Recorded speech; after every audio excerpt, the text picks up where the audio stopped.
As I explained in my other videos about the paranormal, the astral side is enormously bigger than the physical world, which is left only as a realm that is defined and exists within a very narrow frequency bandwidth of sound and of the white light spectrum. The astral planes are inhabited not only by disincarnate humans and people in general, but also by a very large amount of all kinds of astral entities and astral animals, who may be related to living things on the material side, or not, as many only exist in the astral. Furthermore, the astral is also filled with egregore manifestations spawned by the sloppy manifestation power of people and of groups of individuals in the world of the living, who don't have a clue about how their actions, ideas, and fears form and affect reality, and those egregores usually come back to feed off from their creators, making their life very difficult in the process.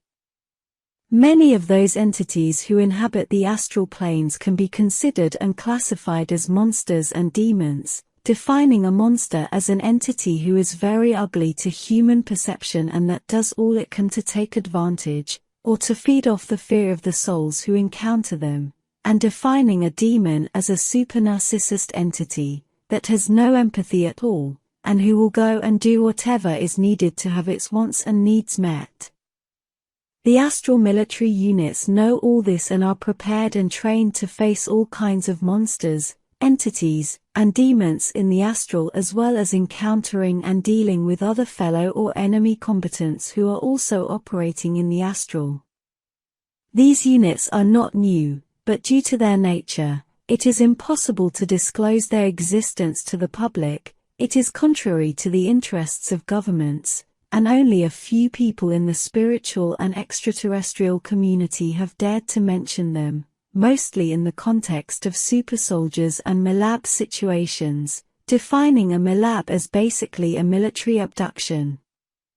Individuals in the military train for these units and are sworn into secrecy as they are top secret, and it is where much of modern wars take place, in the astral planes, and mostly in the lower astral. And this is the base of the ages-old concept of the fight between good and evil, between angels and demons.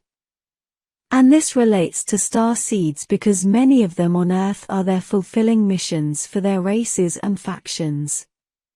The Galactic Federation imposes the prime directive onto all the people and races who have anything to do with Earth, and as stated there, no direct intervention is permitted. So all the guidance that the star races provide to their star seeds must be done covertly, or only as inspiration, yet that influence a stellar race or group can exert on its star seeds is easier done through the astral. And that is also why there is so much activity there, because although in theory the prime directive also covers the astral, it is even more dubious there than what it is in the material world. It is easier to twist the rules of engagement there and exert an almost direct influence on the material world and on the people in it, from the astral side.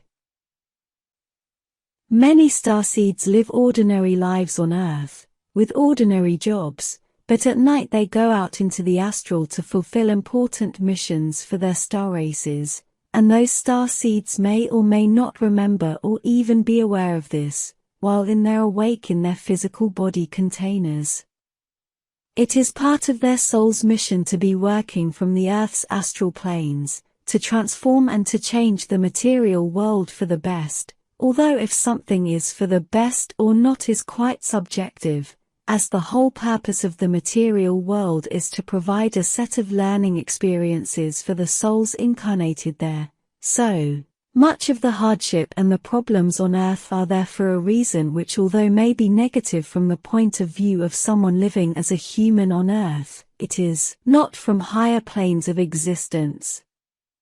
And this spawns a lot of ethical controversy among everyone, stellar races and humans alike. Many people, mostly starseeds, use their physical body containers as some sort of mothership for their astral body. They use it as a place to return to while they rest and prepare for another astral mission the next night, as the physical body does provide a lot of protection for the soul from astral attacks of the entities they have encountered while asleep and astral projecting, although this is also relative to each individual.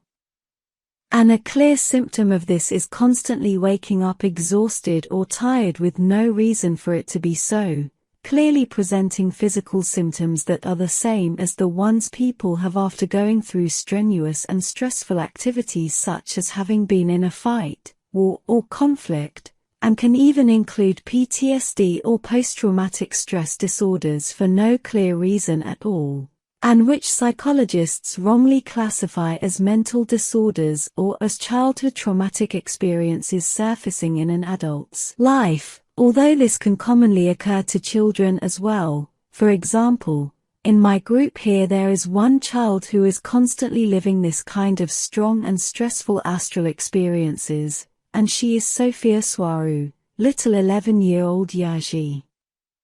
While on Earth, a child who is going through this kind of astral experience may present a behavior pattern that strongly stresses its parents, and the poor child is often taken to the psychologist or psychiatrist where he or she ends up heavily and wrongly medicated.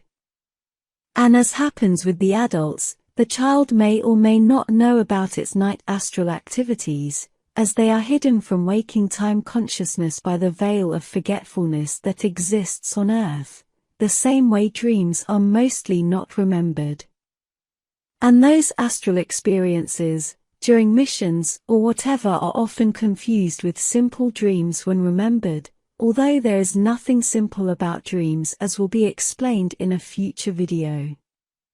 Children who see things and entities from the astral and even interact with them are very common. Nearly all can, especially when they are very little or young. And this is expressed many times as imaginary friends, as well as when they talk to people the adults cannot see, and those may include relatives who have died in the past, and when the young child shares its experiences and its data with its parents, they may feel very spooked when the child describes them people whom they did not previously know, but their parents did, like long passed away grandparents, and so on.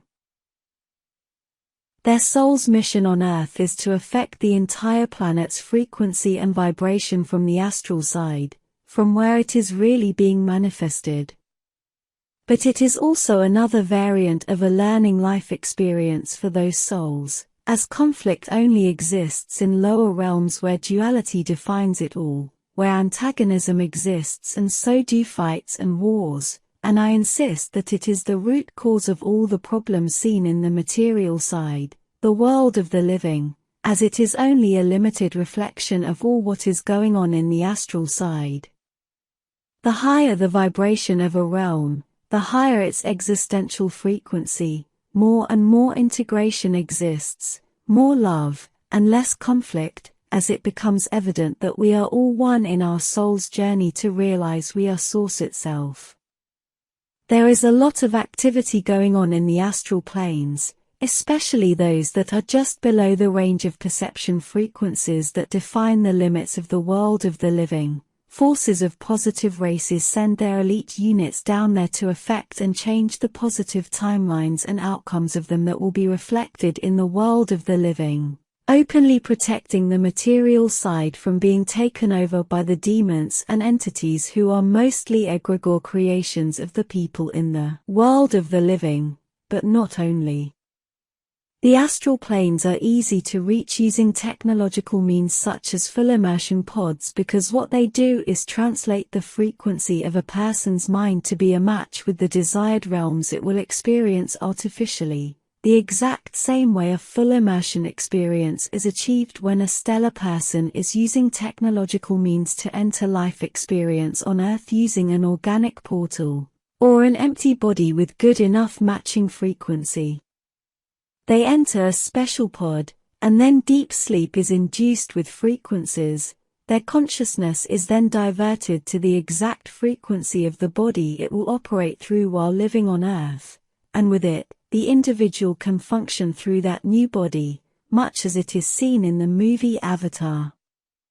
There is still a lot more to say about this subject, and I will continue in a near future video. But the most important thing to take away from these last 3 videos on this subject is that the astral planes are there, and they don't only affect the material world, or world of the living. That entire world is being manifested through the astral, by the souls who also perceive to have a material biological body.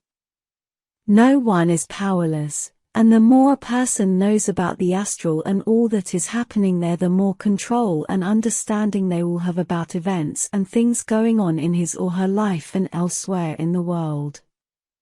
Just about all the phenomena concerning the paranormal, including ghosts, apparitions, hauntings, as well as demons, possessions and so on, can be easily understood when you realize it is all the things that are filtering into the material world from the astral, especially from the lower astral planes. And all the material world has astral planes from where they are being manifested, not only Earth.